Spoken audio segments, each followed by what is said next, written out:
Hello everyone, আজকে আমরা যোগমায়া দেবী কলেজের জিওগ্রাফি ডিপার্টমেন্টের তরফ থেকে কলকাতা ইউনিভার্সিটির আন্ডারে এভলিউশন অফ জিওগ্রাফিক্যাল থট এই পেপারটির ইউনিট 2 এর 5 নম্বর টপিকটির বিস্তারিত আলোচনা করতে চলেছি পাওয়ার পয়েন্টের মাধ্যমে। আমাদের বিষয়টির নাম হলো স্ট্রাকচারালিজম অ্যান্ড হিস্টোরিক্যাল মেটেরিয়ালিজম। আমাদের আজকে প্রথম পর্যায় হলো স্ট্রাকচারালিজম। স্ট্রাকচারালিজম হলো একটি বিশেষ চিন্তাধারা, যে চিন্তাধারাগুলি সামাজিক ভূগোলের বিভিন্ন আলোচ্য বিষয়গুলির বিশ্লেষণের জন্য ব্যবহৃত হয়।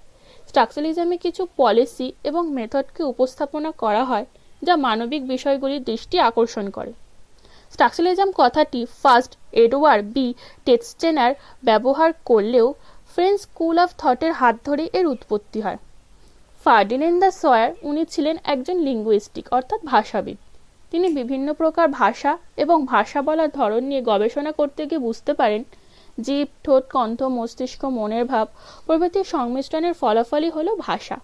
অর্থাৎ আমরা যদি কণ্ঠ, ঠোঁট, জীব, মস্তিষ্ক, মনের ভাব এগুলিকে ভাষার এলিমেন্টস হিসাবে ধরি, তাহলে এই এলিমেন্টসগুলোর একটি মিলিত ফাংশনাল ইন্টার রিলেশনের পারফেক্ট আউটপুটই হলো ভাষা। এই আউটপুট থেকে আমরা স্পেশাল অ্যারেঞ্জমেন্টের সাহায্যে বিভিন্ন ক্ষেত্রে ইউজ করতে পারি, যেমন সাহিত্য চর্চাতে, সঙ্গীত শিল্পে, ভাষা বিজ্ঞানে ইত্যাদি। এইভাবে ওনার হাত ধরে স্ট্রাকচারালিজমের জন্ম হয়। তাই ফার্ডিনেন্দ দ্য সয়ারকে ফাদার অফ স্ট্রাকচারালিজমও বলা হয়। এছাড়া তিনি মডার্ন স্ট্রাকচারালিজমের ধারণা দিয়েছেন। তার মতে 2 বা ততোধিক উপাদান এবং এই উপাদানগুলি পরস্পরের সাথে যে কার্যকরণ যোগ আছে, এই যোগসূত্রটা এমন একটা অদ্ভুত প্যাটার্নে আছে যেটা একটা কমপ্লিট জিনিসকে তৈরি করেছে। স্ট্রাকচারালিজম মূলত 3টে বেসিক কনসেপ্টের উপর গড়ে উঠেছে। First arrangement, second functional relation, third elements. পরবর্তীকালে ফার্ডিনান্দ দ্য সয়ারের অনুগামী লেভি স্ট্রস স্ট্রাকচারালিজমের ধারণাটিকে আরও উন্নত পর্যায়ে নিয়ে যান। 1950 থেকে 1960 সালে Levi Strauss, Louis Althusser, Lacan, Barthes, Foucault প্রভৃতি কন্ট্রিবিউটারদের দ্বারা স্ট্রাকচারালিজম আরও ডেভেলপড হয়। ফার্স্ট কন্ট্রিবিউটার লেভি স্ট্রস বলেছেন, এক্সিস্টেন্টালিজমের অনুযায়ী মানুষ সমাজের ইতিহাস তৈরি করে। এখানে মানুষ এবং তাদের অভিজ্ঞতায় মূল প্রাধান্য লাভ করেছে। তাই তিনি বলেছেন, সমাজ এবং সমাজের গঠনকে কোনো একটি মানুষের দ্বারা বা একটি সামাজিক কার্যকলাপ বা অনুষ্ঠান দ্বারা বোঝা সম্ভব নয়। সেকেন্ড কন্ট্রিবিউটার লুইস অলথুজার হলেন একজন ফ্রেঞ্চের ক্রিটিক। তিনি Marx humanistics idea and concept of structural অ্যানালাইসিসের dialectical change in nature, human history and thought এই বিষয়গুলিকে নিয়ে সমালোচনা করেছেন।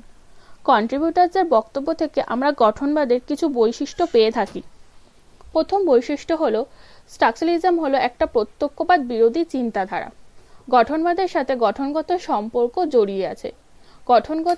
গঠনবাদ সক্রিয় বিষয়গুলির ভূমিকার উপর নির্ভর করে না, বরং বিষয়গুলির দ্বারা এটি নিয়ন্ত্রিত হয়।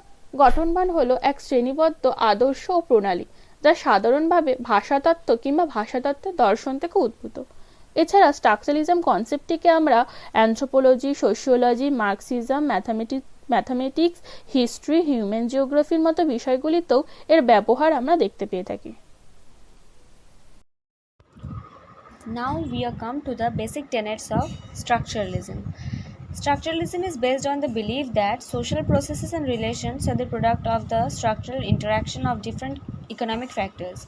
So these economic factors is a combination of relational production and economic forces. On the other hand, superstructure is a combination of political and legal system and ideological system. Both structures are counting upon each other's. Next, we will look forward towards the approaches of structuralism. The main 3 approaches are discussed in our topic: geological approach, social approach, and system approach. The term geological approach was first proposed by Dr. Lévi-Strauss in the concept of structuralism. This approach is also called the reductionism, which means the overlying structure which is going to be reduced to its hidden dimension. So, to excavate the basic depth of this structure, we need to analysis of all those hidden underlying elements.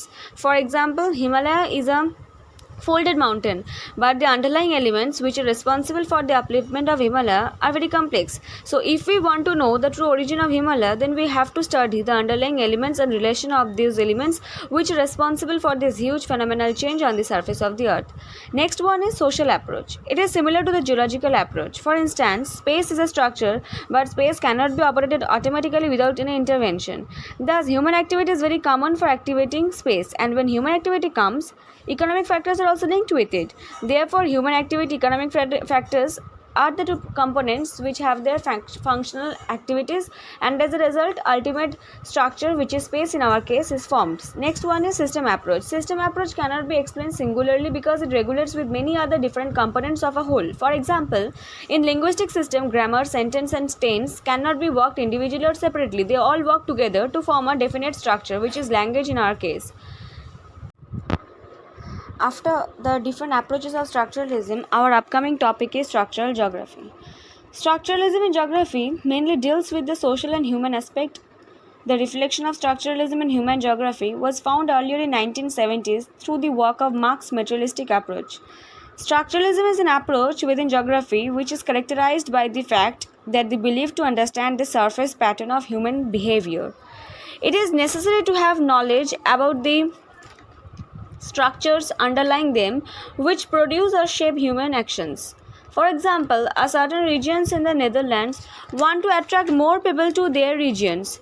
Then they should first have an extensive research on the underlying patterns and motives of the people to move a specific region. After that, the region can take targeted steps in attracting those people towards their region. Otherwise, it is nearly impossible to attract several new people to their region. This example shows how important it is to have clear knowledge of the motives for human behavior. Only if you have that knowledge, you will be able to influence human behavior. এখন আমরা structuralism তত্ত্বটি সমালোচনা নিয়ে আলোচনা করব।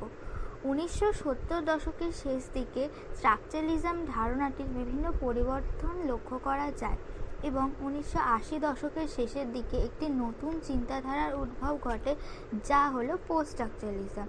এই ধারণার উদ্ভবের ফলে স্ট্রাকচারালিজম এর দুর্বল দিকগুলি আমাদের সামনে আসতে থাকে এবং সেই দিকগুলি নিয়ে বিভিন্ন বৈজ্ঞানিকরা এই তত্ত্বের বিভিন্ন সমালোচনার দিকগুলি উন্মোচিত করেছেন। যেমন স্ট্রাকচারালিজম অনুযায়ী সমাজ ব্যবস্থার উপর নির্ভর করে মোড অফ প্রোডাকশনটি গঠিত হয়েছে। এই বক্তব্যের পরিপ্রেক্ষিতে আইপি থমসন প্রশ্ন তুলেছেন যে মোড অফ প্রোডাকশনটা কি সমাজের উপর কেমনভাবে নির্ভর? এটি কি সমাজের মানুষের সংস্কৃতি, শিক্ষা এগুলির ওপর নির্ভর, নাকি সমাজ যেভাবে নিজের ছন্দে প্রবাহিত হয় সেই প্রবাহের ওপর নির্ভরশীল?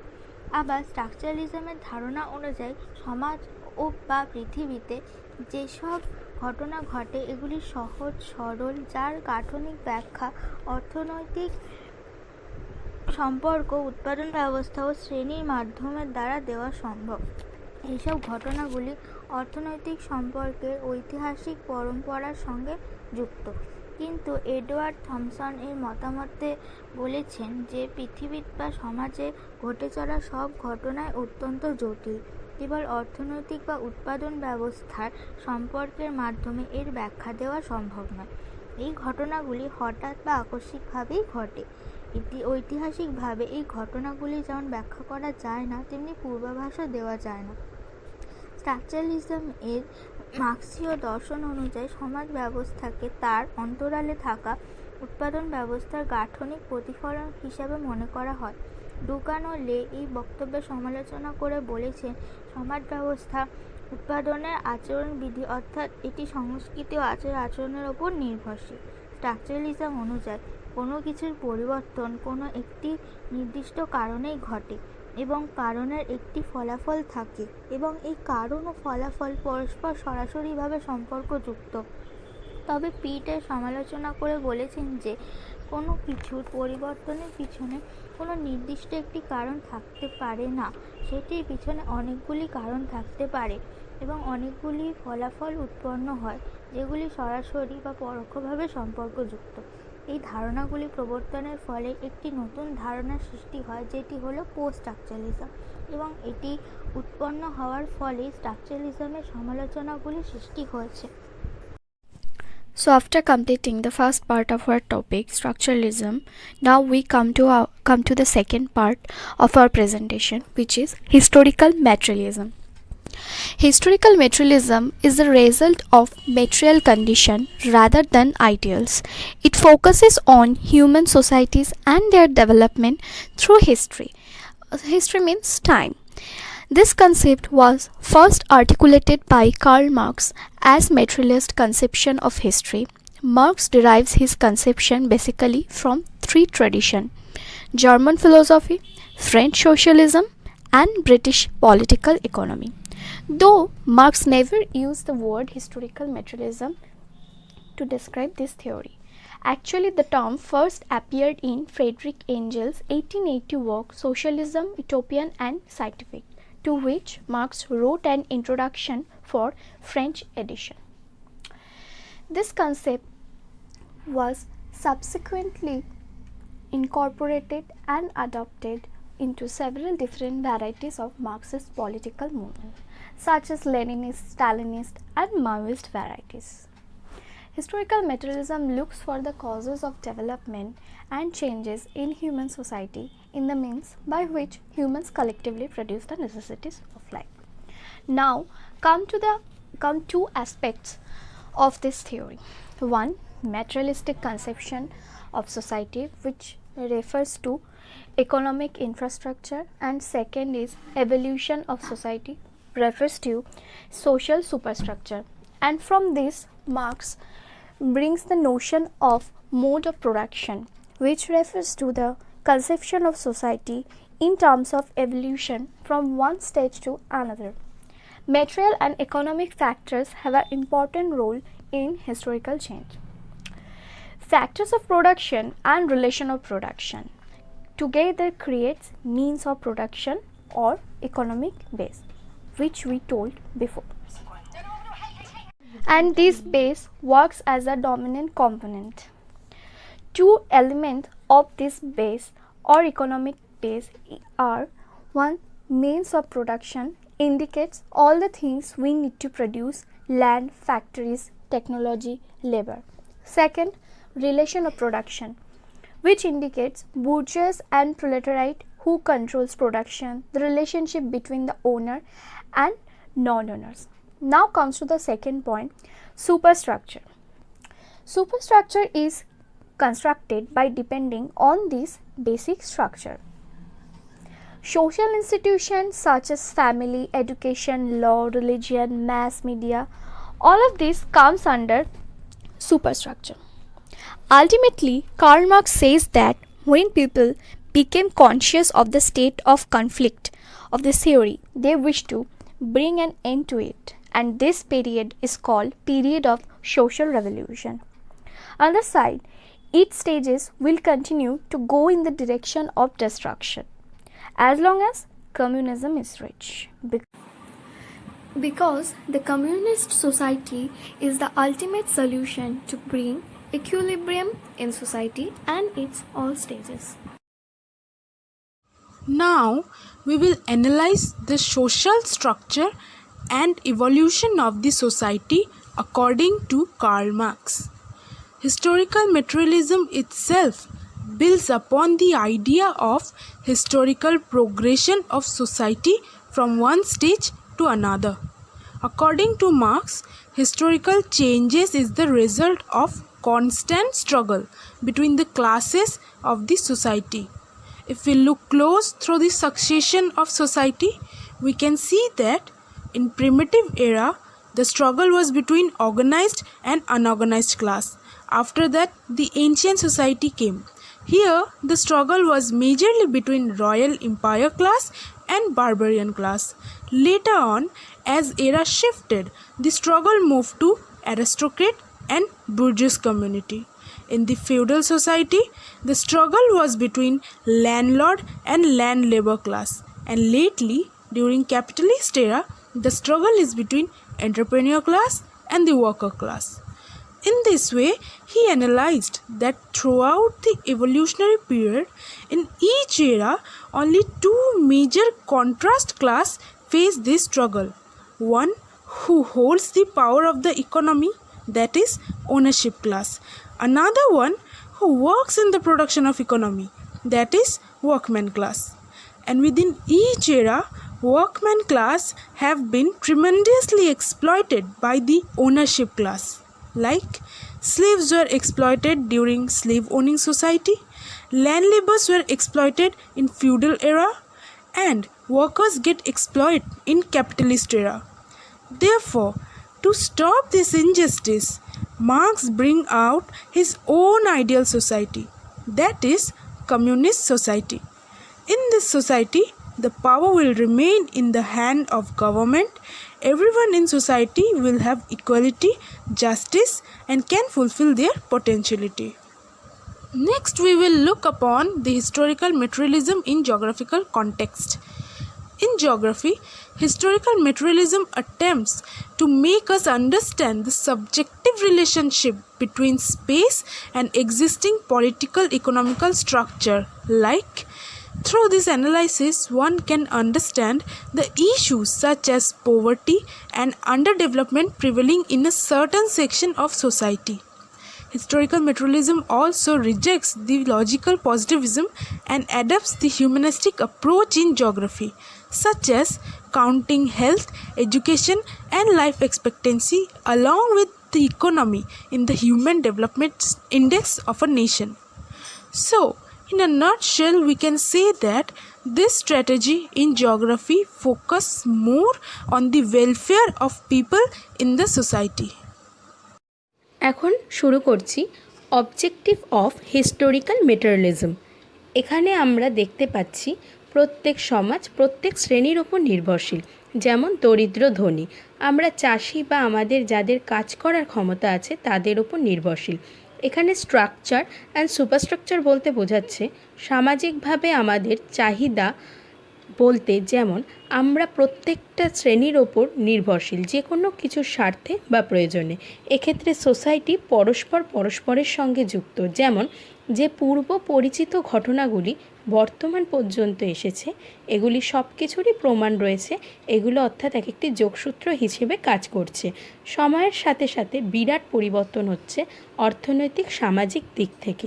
যেমন কৃষকরা যদি চাষ না করে পরের শ্রেণীর ধান পাবে না, সেটা বিক্রি না করা গেলে তার পরের শ্রেণীর অর্থনৈতিক দিক থেকে ক্ষতি হবে। যে কোনো কিছু যেমন অধিকার বা উৎপাদন সবটা সমানভাবে হ্রাস করতে হবে। মার্কস বলেছেন এটি প্রতিনিয়ত ঘটবে, যতক্ষণ না কমিউনিজম আসবে ততক্ষণ এটা চলতে থাকবে। স্ট্রেংথ, সোশ্যাল ইনস্টিটিউশনের ওপর অর্থনীতির প্রভাব এখানে বেশি।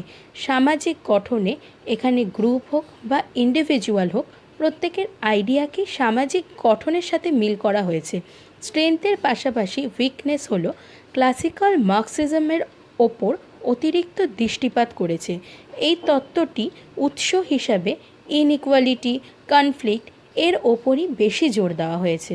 এথনিসিটি, এজ অ্যান্ড জেন্ডারের মধ্যে কম জোর দেওয়া হয়েছে। এটি অনেক সমালোচকই সমালোচনা করেছেন, তাদের মধ্যে একজন হলেন ম্যাক্স ওয়েবার। তিনি কার্ল মার্কসের এই তত্ত্বকে সমালোচনা করে বলেছেন যে তিনি মিডিল ক্লাস ইন্ডাস্ট্রিকে ব্যাখ্যা করেননি। এমনকি রবার্টসনও এই তত্ত্বটি সমালোচনা করে বলেছেন কার্ল মার্কসের এই তত্ত্বটি ঐতিহাসিক মেটেরিয়াল মনে হচ্ছে না, মনে হচ্ছে তিনি এটি গল্প আকারে তৈরি করেছেন। আরও অনেক সমালোচক সমালোচনা করে বলেছেন যে তিনি এই রকম একটি জটিল ব্যাপার খণ্ড খণ্ড করে আলোচনা করেছে, তাই কার্ল মার্কসকে রিডাকশনিস্ট হিসেবে গণ্য করা হয়। এর থেকে আমরা একটি সিদ্ধান্তে আসতে পারি যে উৎপাদিকা শক্তিগুলি যে বৃদ্ধি হচ্ছে সেগুলো সোসাইটির কাজে লাগছে, অর্থাৎ সোসাইটি তা মানব জীবন ধারণের উন্নতির জন্য ব্যবহার করছে। সমাজ ব্যবস্থার ইতিহাস হলো সমাজকে আরও উন্নত করার উৎপাদিকা শক্তি। মার্কসের হিসাবে মানব সভ্যতার ইতিহাস হলো উন্নয়নের অগ্রগতির বর্ণনা এবং বস্তুগত উৎপাদনে যে নতুন চালিকা শক্তিগুলো রয়েছে তার ফলাফল। সেই জন্য তার এই ধারণাকে হিস্টোরিক্যাল মেটেরিয়ালিজম নামকরণ করা হয়েছে।